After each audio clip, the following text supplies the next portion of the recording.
Estamos en Punto por Punto, análisis y crítica sin censura, con el periodista Mucio Cárdenas Arellano y un servidor, Roberto Morales Ayala.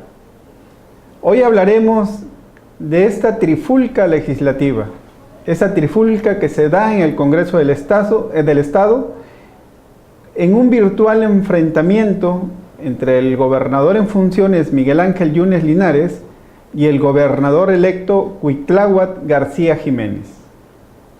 Y todo esto por la designación o imposición del fiscal anticorrupción, Marco Eben Torres Zamudio. Mucio, pues fue el tema de la semana, digamos. Se veía venir, Roberto, se veía venir que iba a haber un choque de trenes. Fue el poder de un gobernador que está a punto de terminar su gestión. Estamos viendo a un gobernador electo que desplegó toda su fuerza, el posicionamiento que tiene en el Congreso del Estado, sus diputados haciendo mancuerna con el PRI, algo que se vio en la campaña, los priistas apoyando a Cuitláhuac García de Morena para poder vencer a Miguel Ángel Yunes Márquez, el candidato del PAN e hijo del gobernador Miguel Ángel Yunes Linares. Se vio que este choque de trenes iba a detonar, iba a ser contundente, como ocurre en esta sesión en la cual se elige a Marcos Eben Torres Zamudio, alguien ligado, muy ligado al fiscal Jorge Winkler, fue su maestro, es su amigo, trabajan en la fiscalía. Jorge Winkler es fiscal, Marcos Eben hasta ahora es todavía el visitador general de esa fiscalía. Hay una parte que es jurídica, hay otra parte que es política. Creo yo que en este caso el gobernador Miguel Ángel Yunes logra sacar este nombramiento que se va a ir a tribunales, como dice Morena, pero queda la sombra de duda en cuanto a si Morena sabía que en el método de elección había facultades para no acreditar las dos terceras partes de los diputados presentes en la sesión para realizar la designación y validarla, o si tenía facultades la Comisión de Procuración de Justicia, donde se propone que sea Marcos Eben, surgido de la terna, que había sido votada pero no le alcanzaban los votos. Yo creo que, a fin de cuentas, nos vamos a judicializar este procedimiento, pero indudablemente hay una parte política, y esa parte política en este momento la gana Miguel Ángel Yunes Linares. El sistema estatal anticorrupción es un tema que se empieza a tomar forma, es un proceso que comienza desde el mes de enero. ¿Sí? No, para empezar, para ir acotando situaciones que muchas veces la audiencia no conoce, este tema no es un tema que se decide en fast track. Desde el mes de enero, ya que serán casi 8 meses. 6 meses, Roberto, y además es cuando se emite la convocatoria. Es cuando se emite la convocatoria y que se aprueba por unanimidad. Así es. Se hace una presentación de 25 aspirantes, de ahí 4 renuncian, quedan 21 y de esos 21 se presenta la terna final, que es de 3, que es por la Comisión de Procuración de Justicia. Mencionabas tú, Mucio, de que si Morena y el PRI, que en van juntos y que bueno, ya después de las elecciones las alianzas son cada vez más descaradas, sí lo sabían, y lo sabían también que después de que terminan las elecciones y que Morena o la fracción legislativa de Morena sabe que tiene la mayoría para la próxima legislatura, empiezan a ver la manera de desbaratar esta votación que se tenía que presentar y que por ley se tenía que presentar. Sí lo sabía, y lo sabía también que cuando después de toda esta trifulca hacen su rueda de prensa y les preguntan si van a presentar o a llevar a tribunales este tema, vamos a revisarlo. Obviamente no lo tenían claro. Obviamente sí lo sabían, y también lo saben, Mucio, que ya se ha consultado, lo he consultado, y legalmente ya hay fiscal anticorrupción, que tiene esas características, que es un aliado del yunismo, ni qué decirlo. Pero finalmente se trata de una confrontación política en la cual en este momento Yunes le ganó al gobernador electo. Sí, Roberto, fíjate que analizando, por ejemplo, temas, Hay quien compara este caso como cuando Javier Duarte intentó colocar un fiscal anticorrupción y crear una sala dentro del Poder Judicial de justicia administrativa o un tribunal anticorrupción. Y surgían nombres que eran de gente allegada a él, y Miguel Ángel Yunes, en aquel entonces que era gobernador electo, trataba de impedir y logró que se impidiera que Javier Duarte colocara a sus allegados, a sus incondicionales, a gentes que habían trabajado en su gobierno o que habían sido legisladores o alcaldes o alcaldesas que estaban vinculados tanto al fidelismo como al duartismo. Pero era un contexto diferente. En aquel entonces ya existían denuncias en contra de Javier Duarte, denuncias formales, se le estaba investigando, la Auditoría Superior de la Federación le había encontrado faltantes de dinero que no devolvió a la Federación, que simulaba que lo devolvía, no reintegraba los recursos federales. Es decir, había evidencia de delitos cometidos por Javier Duarte, por los que hoy incluso está en la cárcel, está sujeto a proceso. Es diferente el contexto que estamos viendo en este momento en el estado de Veracruz.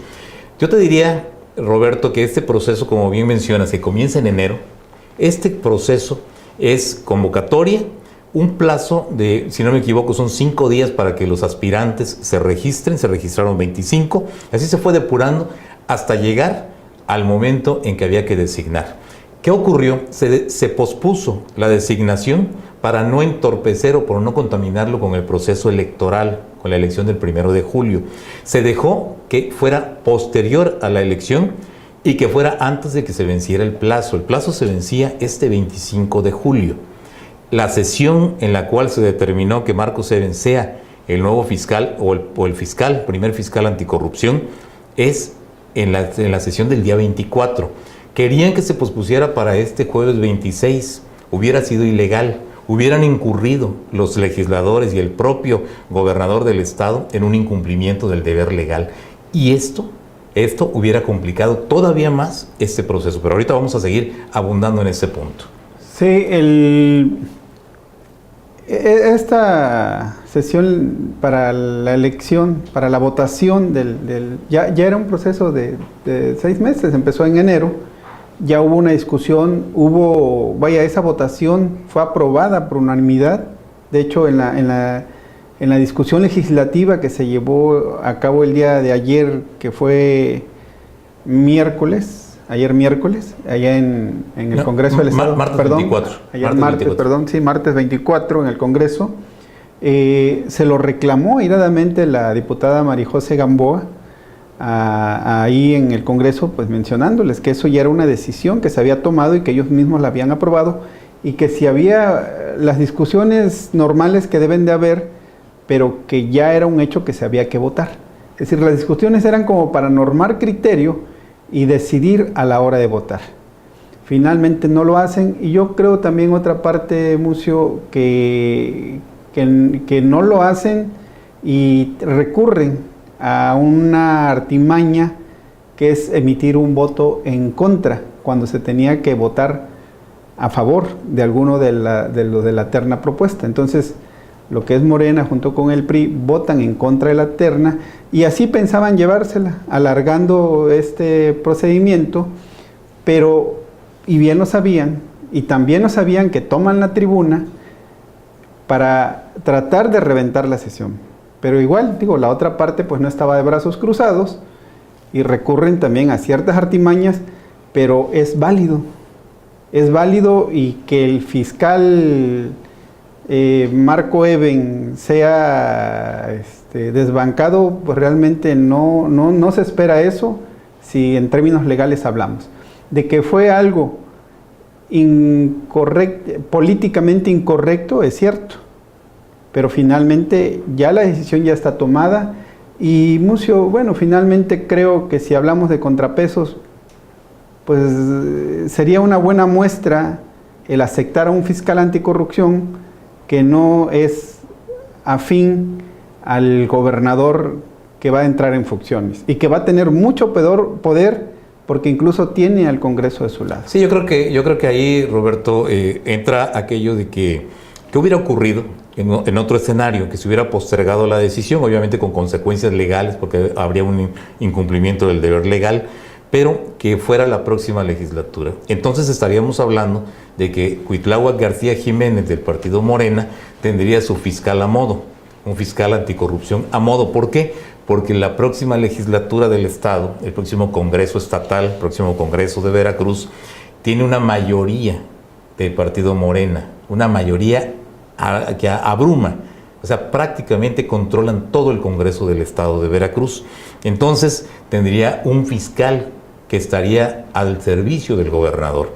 Lo que hoy critican, que Miguel Ángel Yunes quisiera poner un fiscal a modo, sería exactamente el mismo escenario. Aquí hay que buscar los contrapesos y las condiciones que hay. En ese momento yo no veo a Miguel Ángel Yunes denunciado, como para decir que quieren un fiscal para que no lo toquen. Yo no lo veo denunciado.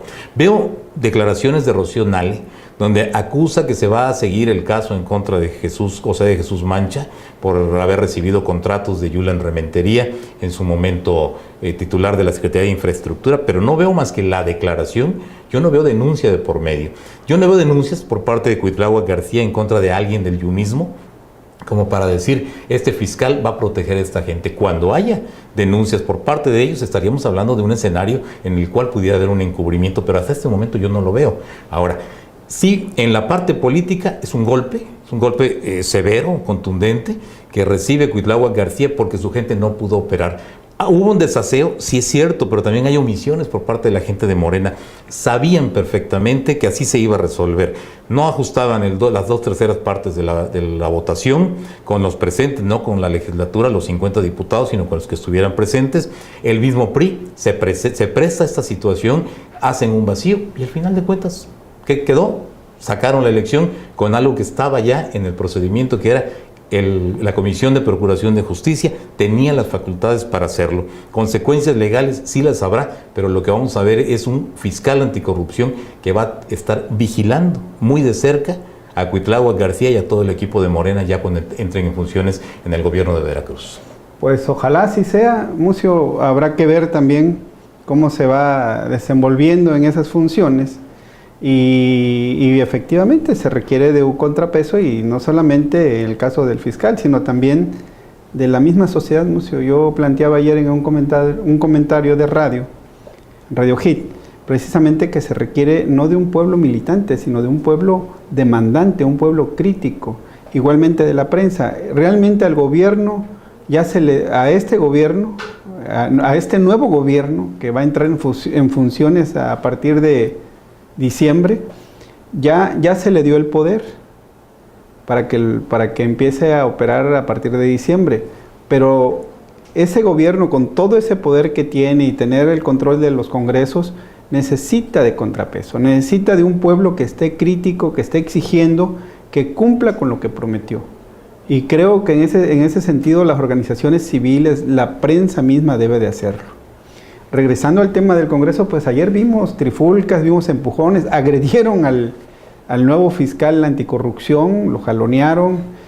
También hubo agresiones a algunos reporteros que finalmente también, y hubo esquiroles, hubo personas muy agresivas que agredían tanto a diputados como a los cuerpos de seguridad, y en algún momento un compañero muy apreciado pues queda en medio de la trifulca y resulta víctima de una agresión. Creo que también hay que valorar que son estos vientos de este nuevo cambio, y te comentaba yo antes de comenzar el programa una caricatura de Rictus, en el cual que habla de la nueva manera de hacer política en México, ¿no? Y vemos a un país donde todo el mundo está de las greñas, todos contra todos, ¿no? Qué lamentable que el país esté tan polarizado, pero yo creo que, bueno, finalmente somos un pueblo que finalmente vamos a pasar esta euforia de este cambio que viene, y pues a seguir trabajando, a seguir haciendo cada quien lo que tiene y debe de hacer. Así es, Roberto. En el contexto nacional que tenemos a Andrés Manuel López Obrador con ese triunfo contundente, con un triunfo avasallador, 53%, lo hemos comentado ya en espacios anteriores. con un empaque, un reconocimiento de todos sus adversarios, sus amigos, sus fans, todo mundo en torno a Andrés Manuel López Obrador. Creo que va a ser un presidente con un poder tremendo porque tiene el Congreso de su lado. Creo que le falta doblegar al Poder Judicial para entonces sí hacer una concentración que pudiera resultar hasta peligrosa, porque cuando se está en esos niveles a veces se pierde el piso, se flota y algunas veces las decisiones no son buenas. Pero de este momento que se vivió terminando la elección, apoderándose de la agenda política, haciendo pasar al presidente Enrique Peña Nieto un segundo o tercer término, llevando adelante todo tipo de declaración, dejando hablar a su equipo de trabajo, a veces con contradicciones, a veces con cierto tino, con algunas cuestiones brillantes que se pudieran ser la gran expectativa nacional. Hay un punto que lo toca, que es el punto de este fideicomiso que se creó para ayudar a los damnificados de los sismos de septiembre del 2017, que se encuentran puntos en que pudiera haber un uso electoral, a pesar de que el Instituto Nacional Electoral diga que no lo hubo, pero la verdad es que sí, donde hay un apoyo económico, obviamente que hay un agradecimiento y por lo tanto ese voto sí fue una cuestión de lucro electoral. Pero todo esto fue minando a un López Obrador que, de haber dicho que las benditas redes sociales lo habían ayudado a llegar a esta elección y que lo van a ayudar a llegar al poder presidencial, lo que observamos es se deterioró su imagen en cuestión de horas, después de que se sabe que ese fideicomiso se creó de manera ilegal, sin haberlo reportado al Instituto Nacional Electoral. Lo operaron con operación carrusel, haciendo depósitos en efectivo y retirando dinero para los operadores del mismo López Obrador. Todo ese desaseo hace que brote otra vez Andrés Manuel López Obrador, el de siempre, el rijoso, el que califica esta decisión de multarlo por parte del INE, multar a Morena, como una vil venganza. Así es como lo plantea. Sí, y bueno, la manera en que se dan todos estos depósitos realmente es una manera muy oscura, y hay pruebas tan contundentes que luego vemos que el mismo grupo del presidente electo empieza a lanzar distractores para todos lados, y él termina dando una declaración fuertísima, ¿no? Tratando de que es una vil venganza lo que se estaba haciendo en contra de ellos por ese fideicomiso, Mucio, pero que, digo, ante las pruebas que existen, los argumentos realmente terminan haciéndose bolas. Termina contestando la presidenta nacional de Morena, diciendo que él no era política, casi prácticamente echándose la culpa. Se declara culpable, así lo dice. Se declara culpable, pero además, a ver, desde el momento en que se presenta esta terrible tragedia del terremoto, desde ese momento cuando empiezan a hacer anuncios los partidos políticos, en el caso de crear fondos y de llevárselo a los damnificados, lo hicieron por un lucro político, realmente, ¿no? Realmente ahí creo yo que lo mejor que pudieron haber hecho los partidos políticos, y lo puedan hacer aún todavía, exigir transparencia y que se aplicaran los fondos de contingencia que el país y el gobierno cuenta con ellos. No se han aplicado debidamente, sigue habiendo personas que están exigiendo que se les apoye, pero qué terrible que se haya lucrado de esa manera. Y digo, Mucio, yo leía que el INE ahora decía que no había un uso electoral de los fondos realizados por el fideicomiso. Digo, pues creerán que somos tarugos, porque cuando un político va cuando hay proceso electoral le da dinero o recursos a una persona, está haciendo un acto político, ¿sí? Y le está haciendo un uso electoral, porque eso genera, o tratando de generar, simpatías. Si se trataba de dar, a ver, ¿por qué no lo hicieron sin que se hubiera sabido? El PRI, en voz de quien ha sido su representante los últimos años o los últimos meses, Mariana Benítez, ex subprocuradora, creo que alcanza a entrar como senadora, no sé si le den los votos para entrar a una pluri, pero ella dice que el PRI lo canalizó, renunció a parte de sus prerrogativas, lo entregó al fondo, que finalmente el INE lo asignó precisamente a los fondos de apoyo a las personas afectadas. Eso es lo que dicen ellos. Ya conociendo al PRI, somos escépticos también para creer que haya sido en esa forma. Pero, por otro lado, observamos a un a un partido político que lo hizo a contrapelo. Les dijeron, no vayan a crear fideicomisos, ¿sí?, que sean para uso electoral, y lo hizo. Es decir, mandó al diablo a las instituciones Andrés Manuel López Obrador, lo hizo como quiso. Hicieron estos depósitos que parecían carrusel, es ingenuo suponer que en los bancos no se van a dar cuenta cuando hay cámaras de seguridad. O sea, ¿a quién se le ocurre mandar a la gente a formarse en una fila, depositar 50,000 pesos? En algunos casos fueron 45,000, en otros fueron 25,000. Están los vouchers que se han publicado. Bueno, vas, depositas, sales del banco, te vuelves a formar, te vuelven a ver, te vuelven a captar, y todo eso fue evidencia de que estaban haciendo los depósitos. Pero lo peor es que luego dicen, bueno, ¿y esos depósitos de quién son? Bueno, pues unos son míos, yo deposité 500,000 pesos, oye, pero tú nunca fuiste al banco. Bueno, le pedía a la editorial, dice López Obrador, que le dieran el dinero a mi esposa, y mi esposa lo fue a depositar, cosa que tampoco consta. Que Rocío Nale también depositó, Cuitláhuac García también depositó, Manuel Bartlett depositó. Es decir, comenzaron a deshacer todo este caso, comenzaron a atribuirle a su propia gente y terminaron de enredarse, porque resulta que los que depositaban eran ellos, y al mismo tiempo algunos operadores fueron a sacar dinero con cheques de caja para ir a entregarlos, dicen ellos, personalmente, de mano en mano, a los damnificados. Todo esto resultó increíble, poco creíble, ¿sí? Y el resultado de eso es la caída en la credibilidad de Andrés Manuel López Obrador. Y eso es lo que le está golpeando. Si con un hecho tan insignificante, Roberto, López Obrador se sacude, ¿qué puede pasar de aquí al 1 de diciembre?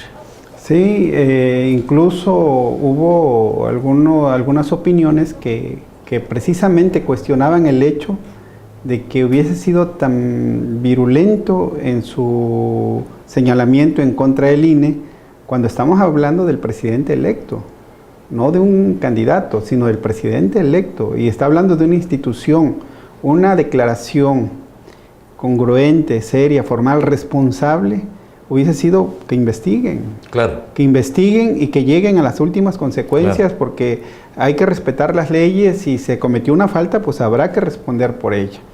Pero respondió como siempre lo hace, quizás todavía no sabiendo todo el poder que tiene en sus palabras en estos momentos. Sí, y ¿sabes qué, Roberto? La forma en que, o quienes están atrás de este manejo de fideicomiso, a mí me llama la atención un nombre, Bernardo Batis. Bernardo Batis, que fue procurador del Distrito Federal y que está propuesto por López Obrador para ser el fiscal independiente, el fiscal del gobierno federal, el fiscal general, que va a sustituir a la figura del procurador, es un experto en fideicomisos, dicho por Jade Kolpolemsky, la presidenta del partido. Es experto en fideicomisos. ¿Cómo no sabía que este fideicomiso había que reportarlo al INE, cosa que era obligación de Jade Kolpolemsky? Sabían que esto se iba a contaminar por la forma en que estaba retirándose el dinero. Esto embarra a Julio Scherer Ibarra, copropietario de la revista Proceso, a Laura Esquivel, que fue diputada federal o que está terminando su periodo, y a muchos de los integrantes del círculo más cercano a López Obrador. Pero es un hecho que vulneró la credibilidad y la imagen de López Obrador, pero que además ahora sí que como que soltaron al tigre, y el tigre es López Obrador. Como que se les apareció el diablo, como decía Jade Kolpolemsky, y el diablo es López Obrador. Es decir, esa personalidad, que es la verdadera personalidad de López Obrador, volvió a tomar carta de identidad ante una opinión pública que estaba esperando suponer, creer, imaginarse que López Obrador había cambiado y era el hombre que invitó a la reconciliación. Y lo primero que dice cuando algo ya no le favorece o no le agrada es vil venganza, son las instituciones, solamente le faltó decir es la mafia del poder. Y eso, una vez que ya sea presidente de México, atesorando el poder que va a tener, porque tendrá un Congreso de total mayoría de Morena, eso es peligroso para un país. Habría que ver cómo se le puede controlar y, llegado el momento, atajar si comienzan los desmanes y comienzan a darse cuestiones que van a romper con el orden constitucional. Todo este escándalo del fideicomiso, a pesar de la gravedad que entraña, no va a afectar electoralmente.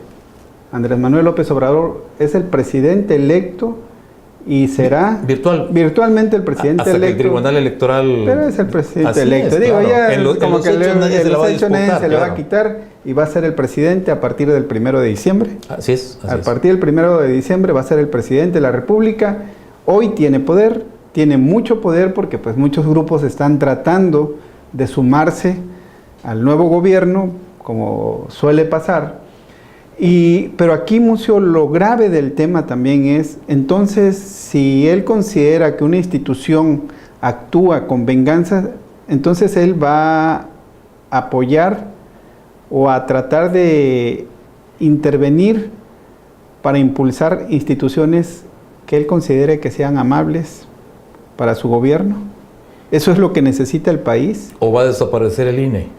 O va a desaparecer el INE. Y sería terrible porque precisamente gracias a ese INE, hoy el pueblo puede decir que votó y se le respetó su voto. Claro. Sí, realmente yo creo que si hay una institución que hoy merece un respeto y un reconocimiento más que un insulto y una amenaza, es el Instituto Nacional Electoral. De hecho, te puedo decir una cosa, Roberto. Horacio Duarte, representante de Morena ante el INE, expresó, lo bueno es que estos también ya se van, refiriéndose a los consejeros electorales. Eso me parece grave porque quieres autoridades electorales a modo, que te reconozcan tus triunfos. ¿Qué pasó en Puebla? No les reconocieron el triunfo y se fueron encima de las autoridades, encima del exgobernador Moreno Valle, etcétera. O sea, no es posible que la democracia sea a modo y a gusto. No es posible. La democracia se tiene que respetar. Se le respetó su triunfo a López Obrador, se le reconoce que tuvo el gran apoyo de una sociedad que lo quiere ver presidente y qué bueno, ya logró ese punto. Dijo, la tercera es la vencida y la tercera fue la vencida. ¿Qué esperamos? Que dé resultados, pero tiene que cambiar de actitud, porque entonces todo aquel que no sea de su agrado, incluyendo los ministros de la Suprema Corte, que ya le dijeron que a ellos no les va a bajar el salario, y cosa que ella se propuso y que dice que lo va a llevar a cabo, entonces el día de mañana, así como hoy dice que bueno que ya se van los del INE, también va a tratar de echar a los ministros de la Suprema Corte, y eso sí sería la concentración de poder que es peligroso para todo país democrático. Sí, y yo creo que habrá que ver, ¿no? Es decir, ¿qué funcionarios van a estar enfrente de las instituciones, Mucio? Porque digo, Horacio Duarte ha dejado mucho que desear. Se recuerda mucho su relación con el fiscal que tenía la FEPADE, sí, Santiago, claro. Ramírez Nieto. Nieto Ramírez. Santiago, siempre me equivoco del apellido, Santiago Nieto Ramírez, que hoy nos damos cuenta que era un fiscal en la FEPADE que actuaba a modo y a complacencia de los dirigentes de Morena, que incluso incurrió en delitos estando dentro de sus funciones porque atropelló la ley ahí adentro. Ahora, ¿qué va a haber ahora? ¿Un gobierno del pueblo, un partido Morena que sirva al pueblo? ¿O estamos ante un nuevo PRI? Y como dice el famoso cuento, y cuando despertó, ahí seguía. Así es. Bueno, hoy terminamos con este tema. Vamos a seguir en punto por punto. La próxima semana vamos a tomar un pequeño receso porque nuestra producción se va de vacaciones. Pero también quiero aprovechar, Mucio, para invitarlos a las personas que nos ven a tu programa. Me han preguntado muchos en el periódico, en el portal presencia.mx, acerca de la columna Informe Rojo de Mucio Cárdenas. Y pues yo le digo, pues es que tiene un nuevo programa que se llama Al Día, así se llama la página de Facebook donde se transmite. ¿Y qué tal, Mucio? Ese programa es de análisis. Sí, de hecho, parte de lo que hemos venido haciendo durante mucho tiempo en Informe Rojo y que pronto vamos a empezar a reanudar ya la producción de la columna, lo venimos realizando a través de Al Día. Es el espacio que llevamos junto con Jorge Luis Torres Marcos. Es un análisis, prácticamente hablamos de 4 temas al día. Lo mismo que hacemos en este momento, Roberto, son 4 temas, tratar de nutrirlos, tratar de documentarlos, tratar de interpretarlos y mantenernos en el justo medio, claro, obviamente con un punto de vista muy crítico hacia autoridades de todo tipo, los que son rojos, azules, verdes, el color que sea, pero tenemos que tener esa actitud periodística, porque nosotros no hacemos más que periodismo, no entramos en militancias o cosas que se parezcan. Lo hacemos de 9 de la mañana en adelante, a veces terminamos 10:30 de la mañana, muy intenso. Tenemos ahí algunas cuestiones, reacciones de la sociedad, reacciones de los quienes nos ven, a veces no gusta, a veces sí gusta, pero tratamos de hacerlo con la mayor objetividad y sobre todo meterle muchísimo documento, videos, imágenes, todo aquello que nos sirva para tener una visión mucho más amplia de la realidad que estamos viviendo. Entonces ahí los esperamos en Al Día. Pronto estaremos otra vez con Informe Rojo, porque nos ha llevado un poco de tiempo todo este periodo de adaptación, corregir muchísimas fallas técnicas que tuvimos desde un principio, errores de nosotros mismos, que bueno, no estábamos acostumbrados a hacer transmisiones en vivo, que es muy complicado, error que se comete, error que se ve automáticamente, pero o a veces no nos oímos, pero bueno, cosas que vamos ahí corrigiendo en el camino, pero los esperamos a partir de todos los días, de lunes a viernes, a partir de las 9 de la mañana, a través de Al Día con Mucio Cárdenas y Jorge Luis Torres. Y te agradezco Roberto por la oportunidad de hacer el comercial. No, al contrario, un reconocimiento de los más amplios a ese esfuerzo que estás haciendo, Mucio. No es fácil realmente, y hacer periodismo objetivo, Mucio Cárdenas Arellano es garantía de contenido periodístico de alta calidad. Y Al Día, yo lo he visto, es un programa excelente en el cual se analiza la información que estamos recibiendo al día. Efectivamente, pues no se lo pierdan. Muchas gracias.